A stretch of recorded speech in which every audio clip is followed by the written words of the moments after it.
All right, welcome to this explainer. Let's get right into it, because we're going to discover why your very responsible, incredibly disciplined saving habit might actually be the exact thing holding you back from building real wealth. You stash away cash, right? You put $100 here, maybe $200 there. You feel totally financially mature. But let's take a closer look at what actually happens next. So, picture this. You've busted your tail, done everything by the book, and saved up 10 grand. Awesome. But then, one day, you open up your banking app. At a standard 0.5% interest rate, your hard-earned money has just been sitting there for an entire year to earn a meager 50 bucks? I mean, $50? That barely covers a decent dinner out. It hardly seems worth the sacrifice. And meanwhile, you're scrolling online and everybody else is talking about compound growth, index funds, and stock market returns. And suddenly, it hits you. You start to wonder, wait a minute, am I actually doing this all wrong? You realize that while saving money is universally praised by everyone, saving by itself is almost never enough to build real lasting wealth. Which brings us to part one, the savings illusion. Look, saving money is absolutely crucial as a first step. Don't get me wrong, but its one and only job is to protect your money. Investing's job, that is to grow it. Expecting a simple savings account to make you wealthy is literally like bringing a shield to a sword fight. Let's just break down the math for a single year. You save $10,000 at a 1% interest rate and you end up with $10,100. But if you invest that exact same amount at the stock market's historical average of roughly 10%, boom, you're at $11,000. The difference might seem kind of small on day one, but just watch what happens down the road. When you stretch this timeline out, it perfectly illustrates the real opportunity cost over 20 years. Your savings, they just kind of inch along, crawling up to maybe $12,200. But that exact same starting cash, if you had invested it, absolutely skyrockets to an incredible $67,000. Same starting money, wildly different outcome. And all of that is just because of the magic of compounding. So, why don't we all just invest? Well, that leads us right into part two, the psychology of risk. You know, the biggest wealth gap out there isn't actually between people who save and people who spend. It's between savers and investors. But we all hesitate to make the leap because saving just feels psychologically safe, while the emotional roller coaster of investing feels incredibly risky.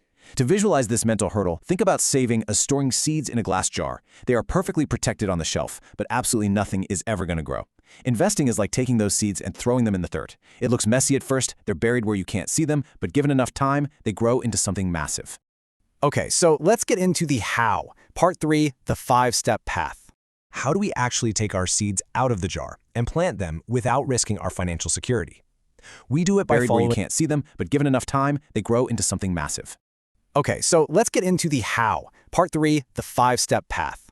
How do we actually take our seeds out of the jar and plant them without risking our financial security? We do it by following a really clear, completely safe 5-step roadmap. This framework is designed specifically to help you transition from a saver to an investor, step by step, without losing a single night of sleep.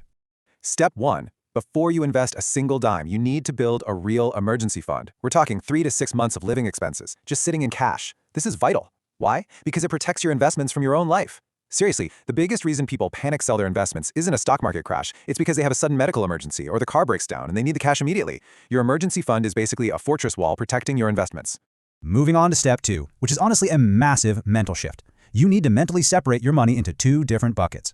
The first bucket is your safety money. That's your emergency fund, and it never, ever moves. The second bucket is your growth money. Because you know your safety money is locked in and secure, you can actually give your growth money permission to fluctuate over time. Just making this simple mental separation, it dramatically reduces your investing anxiety.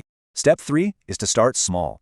A lot of beginners mistakenly think, oh, I need thousands of dollars to even start investing. You totally don't. You can start with just 50 or 100 bucks. The goal right now isn't to make massive profits right out of the gate. It's strictly about building the habit, because consistent habits matter way, way more than trying to perfectly time the market.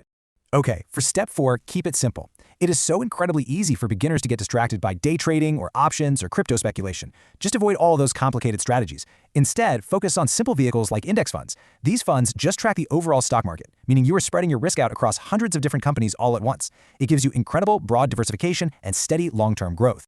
And you know what's really fascinating here? The absolute most powerful investing strategy is, well, it's pretty boring.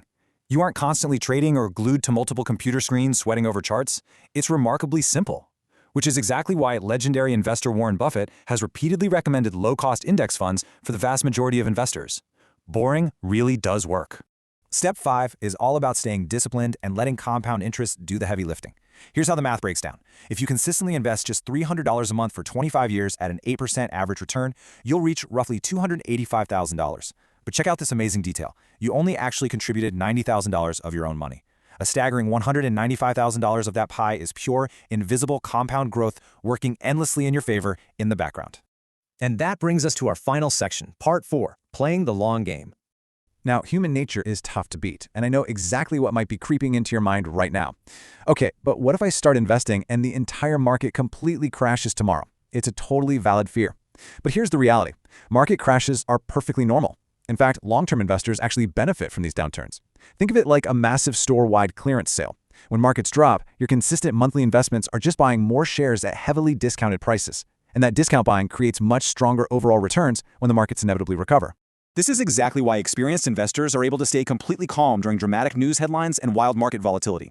They have trained themselves to think in decades, not days. They've learned the fundamental truth about building wealth. While saving money provides you with essential stability, investing is what actually buys your freedom.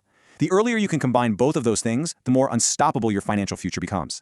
So, as we wrap up this explainer, I want to leave you with one final thought to reflect on today. Take a hard look at your own personal finances right now. Are you going to keep all of your money perfectly safe but completely stagnant in a glass jar? Or are you finally ready to plant those seeds in the soil and take your first real step toward true